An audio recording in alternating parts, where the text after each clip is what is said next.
Today's number 402. That's this week's net profit. I'll be honest, right before I hit record, that number is 326. And then an order landed with over 400 cards for over $100 to one buyer. It changed the whole week. Every Friday, I'm going to break down the week's numbers. Today, those numbers tell a story about what it looks like when a business starts to compound. But before I get to that, my name is Ryan, and I started a TCG business with over $1 million in debt. I'm here to turn cardboard into cash and move from dire straits into distro. Every episode, I'm going to go over the ups and downs of growing a TCG business and what I accomplished on the previous day. If watching someone grow their business in this space sounds interesting to you, hit the subscribe button to follow along. Comment below about what your day has been like or what's going on in your TCG business. Now let's go over some key metrics from this week. 63 orders, over 640 in sales, over 1,600 cards pulled, with an average order value of just over $10. We pulled on average 25 cards or more per order. We collected about $42 in shipping. Our total cost of shipping was about $100, which means 60% of that came out of pocket. Our net profit per day was almost $60, but our cost of goods sold on all of that, $24 and change. For a net profit of again $402 and a margin of 62.8%. That's amazing work in a week. Now, the whale order, 439 cards, over $100 to one buyer. That was all velocity banded commons and uncommons, all from 15 cents to 40 cents. That is playable intelligence, the thesis proven in real time, knowing what you have, knowing who needs it, and pricing it right. By the way, while we've been talking right now, two more orders have come in. I can see it.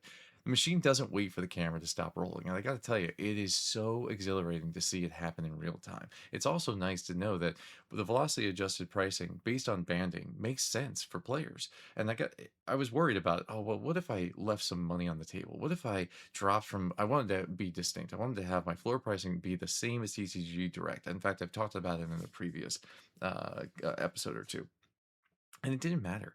Once I realized that the top end cards need to stay within a certain, let's call it pay band, a little velocity band, it didn't really matter to say, like, well, I have 600 of these cards. I can let them go for 15 cents per. Lord knows somebody's probably going to buy all of them at once, which is what has been kind of happening. I've gotten some two card orders, single card orders, some 5, 8, 10, and then some orders that are literally 100 of a thing, 74 of a thing. In this case, 439 to one person. That does bring up the averages, of course, but for the most part, it doesn't matter when you consider that the large orders, it's really nice because you can send it to one buyer, one shipping. It's roughly, I don't know, $6 or $7 for that one piece of shipping versus a bunch of little ones, which can get a little dicey when it comes to the shipping cost. Now, I build all of my things so that regardless of how I ship, I'm still going to remain profitable, of course, but it is perfectly fine when it's a single card order or a 400 card order. It's all built into the machine. Now, what that looks like from the inside. 40 orders of the 63 that came this week came in the last 24 hours. 100% day over day jump in velocity. 20 orders yesterday and over 40 today. A trend I've noticed is that larger orders come heading into a weekend, at least for me, at least with what I have in my inventory. The velocity adjusted pricing in banding has done this, though. It really ramped things up, especially in the last 48 hours. Now, last week, the sales covered the cost of the inventory itself, which is great because technically all the cost of goods sold that I'm baking into these reports that I'm building for myself, and I can and would be happy to share with others if you ever are curious, that's technically already paid for. So there really isn't any more cost of goods sold. But I still want to make sure I'm maintaining that kind of authority in my booking so that I understand exactly what the week looks like if the inventory hadn't paid for itself. But in reality, last week paid for all the inventory I have.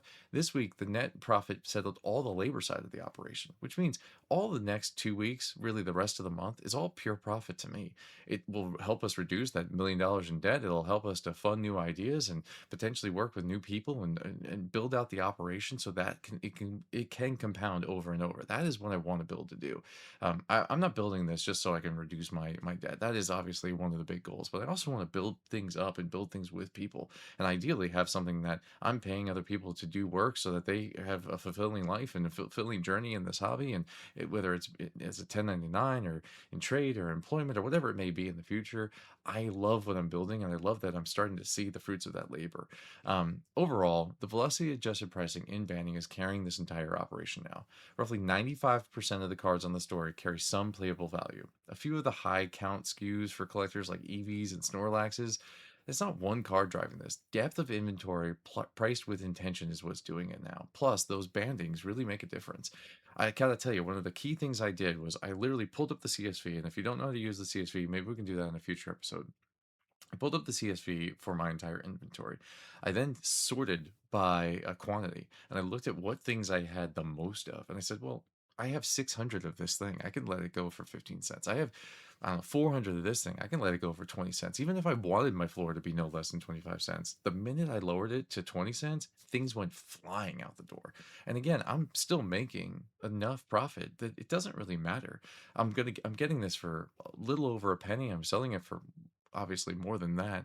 At the end of the day, you got to make sure that you're working within what works for your margins and your business and your shipping profile and everything about your operations. But this is why I'm so keen on knowing what your metrics are, because it will save you from yourself at a lot of times, because you may not remember that, oh well, I priced it at this, or I did it at this, and the X and Y's don't match up at some point in the end.